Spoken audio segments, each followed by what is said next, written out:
difficult to add anything to the words that Mr. Aliyev just Դժվար է նախագահ Ալիևի խոսքերին ինչ-որ բան ավելացնել։ Այսպես է սկսել իր խոսքը Հայաստանի նախագահ Վահագն Խաչատուրյանը Դավոսում Ադրբեջանի պաշտոնակցի հետ պանելային քննարկման ժամանակ։ Մեր պետության գլխին տպավորել են Ալիևի մտքերը մեր տարածաշրջանի ընդհանուր պատկերի եւ այն հեռանկարների մասին, որոնք բացվել են Արցախի վերջնական կորստից ու անցած տարի օգոստոսին Վաշինգտոնյան փաստաթղթերի ստորագրումից հետո։ Our region and our immediate neighborhood.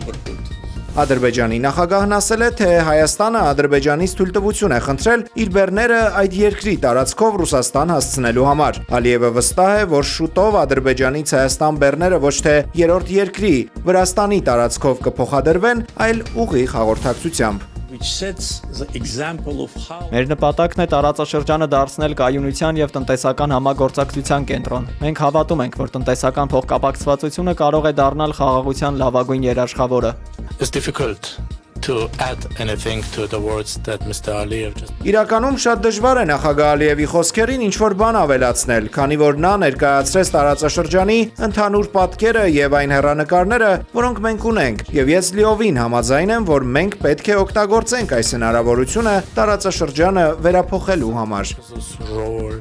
the new logistic opportunities are becoming more.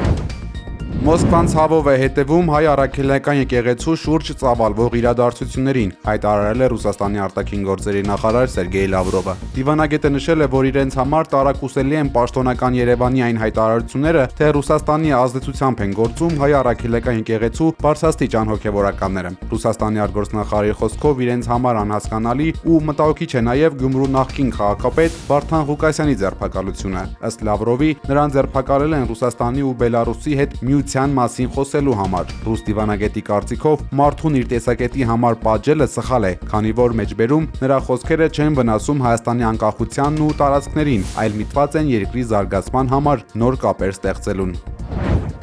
Հալո։ Աստվածօգնական Սրբազան ջան։ Յա, լավել ջան ես ասում, այդ տղա ես ուր ես։ Դատարանը պարտավորեցրել է քրեական վարույթ նախաձեռնել Նաթան Սրբազանին գաղտնալսելու համար, իր Facebook-յան էջում գրել է փաստաբան Արա Զոհրաբյանը։ 2025 թվականի հոկտեմբերի 17-ին Civic-ը հրապարակել էր մի նյութ, նշելով մեջբերում. Համացանցում հայտնվել է Նաթան arczepiskopos Հովնանյանի եւ կաթողիկոսի նախկին գավազանագիր աղա Նաբեղա Երջանկյանի 2023 թվականի հոկտեմբերի խոսակցության ձայնագրությունը։ Նյութին կից հրապարակել էր նաեւ աղմկահարույց ձայնագրություն, որտեղ Նաթան Սրբազանը աղա Նաբեղային ասում է, թե կաթողիկոսի հրանգով պետք է գնա Փաշինյանի դեմ ցույցի։ Նաթան arczepiskopos Հովնանյանի կողմից հերկվել էր տարածված տեղեկությունը, սակայն դատարանը նախաձեռնել էր վարույթ ծառայողական լիազորությունների չարաշահման հոդվածով։ Սրան հաջորդել էր փաստաբան Արա Զոհրաբյանի հայցը, հեռախոսային զրույցը ապօրինի գաղտնալսելու եւ ձայնագրելու վերաբերյալ։ Չնայած նախաքննության ընթացքում բողոքի մերժմանը, առաջին ատյանի ընդհանուր իրավասության դատարանը այժմ բավարարել է այն եւ պարտավորեցրել նախաձեռնել քրեական վարույթ։ Դատավորը նշել է, որ առկա են հանցանքի բոլոր հատկանիշները, ուստի քննիչը պարտավոր էր ստուգել հաղորդման մեջ նշված փաստերը։ Վրաստանի ավտոճանապարհների դեպարտամենտի հաղորդմամբ բքի եւ վատտեսանելիության պատճառով Ստեփանցմինդալարս ավտոճանապարհը փակ է բոլոր տեսակի տրանսպորտային միջոցների համար։ Միաժամանակ Հայաստանի Հանրապետության ներքին գործերի նախարարությունը տեղեկացնում է, որ Հայաստանի տարածքում փակ է Վարդանյաց Լեռնանցքը կցորդով մեքենաների համար, իսկ մյուս տրանսպորտային միջոցների համար դժվար անցանելի։ Նախարարությունը վարորդներին հորդորում է երթևեկել բացառապես ձմեռային անվադողերով։ Սիրիայում քրդական եւ կառավարական ուժերի միջև այսօր ուժի մեջ է մտել հրադադարի մասին համաձայնագիրը, չնայած միջև մեկնարկը Քոբանիի շրջակայքում տեղի ունեցած բախումներին։ Քրդական ուժերը հայտարարել են իրենց լիակատար հանձնառությունը զինադադարին եւ պատրաստակամությունը քաղաքական երկխոսության միջոցով իրականացնելու ավելի վաղ ձեռքբերված ինտեգրման ծրագիրը։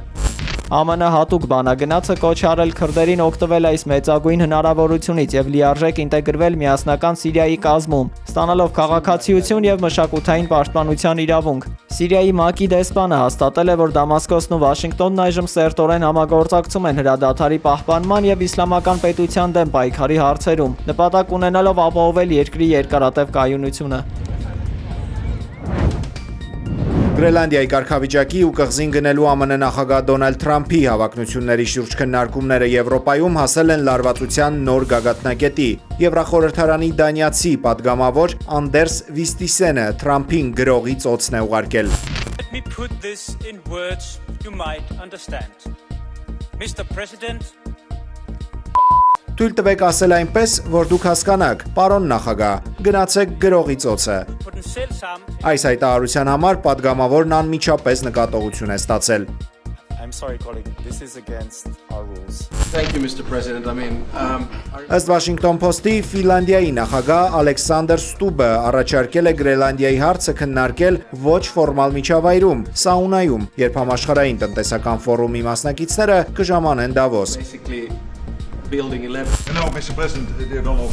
CNN-ի հաղորդմամբ ՆԱՏՕ-ի գլխավոր քարտուղար Մարկ Ռյուտեն փորձում է գտնել փոխզիջումային տարբերակ։ Նա Թրամփին առաջարկել է վերանայել 1951 թվականի պաշտպանական համաձայնագիրը եւ կնքել նոր պայմանագիր Դանիայի հետ։ Ռյուտեի առաջարկած տարբերակը ներառում է երաշխիքներ Գրենլանդիայում չինական ներդրումների արգելման վերաբերյալ, ինչը ըստ էության պետք է որ փարատի ԱՄՆ-ի մտահոգությունները։